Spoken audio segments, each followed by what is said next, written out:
নড়াইলের সিংগাশোলপুরে আধিপত্য বিস্তারে দুই পক্ষের মধ্যে সংঘর্ষে বাবা ছেলে সহ উভয় পক্ষের 5 জন নিহত হয়েছেন। এই সময় আহত হন আরও 7 জন। এই ঘটনায় জড়িতদের ধরতে চলছে অভিযান।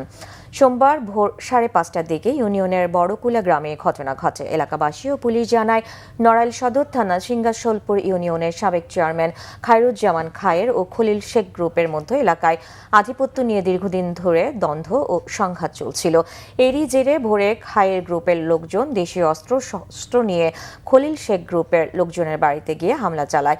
উভয় গ্রুপ সংঘর্ষে জড়িয়ে পড়লে অস্ত্রের আঘাতে ঘটনাস্থলেই মারা যান খলিল শেখ গ্রুপের খলিল শেখ, ছেলে তাহাজ্জুদ শেখ, ভাগিনা ফেরদৌস ও মুন্না শেখ। আর খায়ের গ্রুপের ওসিকুর রহমানকে হাসপাতালে নেওয়ার পর তাকে মৃত ঘোষণা করা হয়। সেনাবাহিনী ও পুলিশের ঊর্ধ্বতন কর্মকর্তারা ঘটনাস্থল পরিদর্শন করেছেন। ঘটনার পর উত্তেজিত লোকজন কয়েকটি বাড়িঘরে আগুন দেয়। পরিস্থিতি নিয়ন্ত্রণে অতিরিক্ত পুলিশ ও সেনা সদস্য মোতায়েন করা হয়েছে। সহিংসতা এড়াতে সবাইকে শান্ত থাকার আহ্বান জানিয়েছে প্রশাসন।